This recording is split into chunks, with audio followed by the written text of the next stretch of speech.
You're gonna kill it too! Woo! Just bring it on, I guess. Alright guys, hi, I'm Angela, I'm Julie's sister. Yeah, I know, we look really similar, both Asian, I know.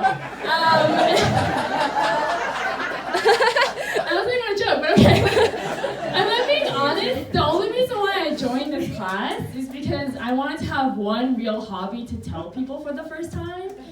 Because it's pretty obvious after a couple months that hiking's not a real hobby of mine. And I keep getting weird looks when I tell people I like to Netflix and chill with my sister. I don't know why. Yeah, weirdly, my only real hobby is my blog about personal finance. I know. Super sexy.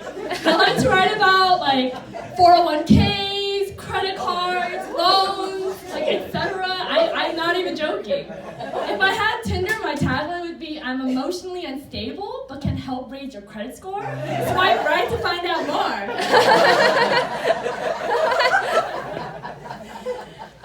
I don't know if you've noticed, or if you can tell, but I'm an Asian American woman. Yeah. I just feel like I have to inform you because you just can't assume anything nowadays, right?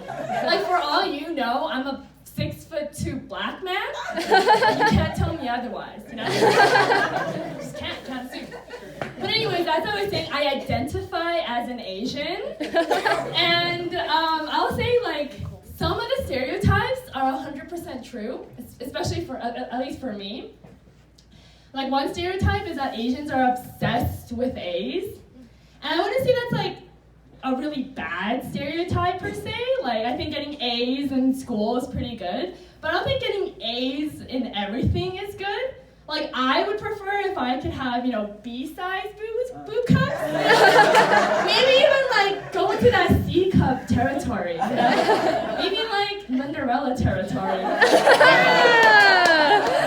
But every time I try to negotiate with my Asian body, it's like, we've talked about this, Angela. It's A's or nothing. Another stereotype that's true for my family is that we're really frugal, like the Asian kind, you know? When growing up, like my parents took every financial shortcut we could.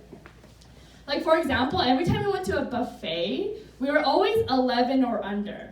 It didn't matter if we were 16 or if we were actually 11, because kids under 12 get to eat for half off. You know? And this age was so ingrained into our, you know, minds that it's kind of a problem. Like when my sister Julie and her boyfriend go to Soup Plantation and the cashier's like, oh, how old are you? She's like, 11. She's like, oh shit, no, he's not a pedophile. Yeah, my parents were so frugal that they never let us turn on the air conditioner when we were, like, no matter how hot it got, right? So I knew we made it financially when one really hot summer day, my dad's like, why don't you give the AC a go, Mom? And I was like, the AC, what's next? I'm 16, not 11? Killing it. Yeah, so I have a boyfriend. Woo! Yeah. But we're long distance, so sometimes it's over a month in between like visits. And it's a little hard. Like last week, I went through TSA, and the agent was patting me down, and after she was done, I was like, wait, can you do that again? It gets a little lonely sometimes. And I guess it's so obvious that even my doctor knows it. Like, she called me this week, and she was like, so the results of your blood test came out, and yikes, you have a severe deficiency in vitamin D. I'm like, yeah, doc, trust me, I know. And she's like, it's okay, I got you, I put you on prescription, you're all good. And I'm like, okay. So I go to the pharmacist to pick up my vitamin D supplements. But when I open the bag, I'm like, I take out these suckers, I'm like, oh my gosh, what am I gonna do with these? I mean, size doesn't matter, but like, can we at least get here? Like, give me something to work with.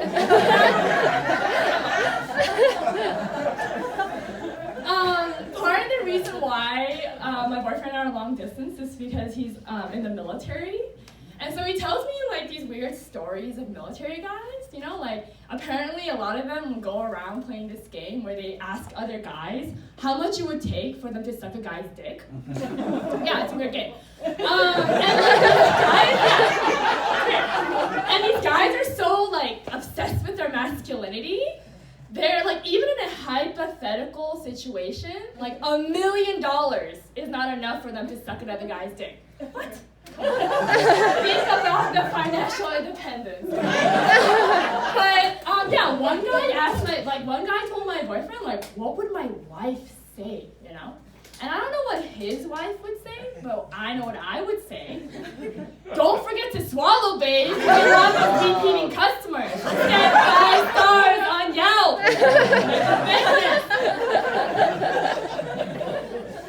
And so my boyfriend's like, oh, sounds great, you know, like, but how would I do my taxes? And I'm like, that's the best part, babe. No one's gonna issue you a 1099 for dick sucking. So all that money's gonna come from under the table, literally.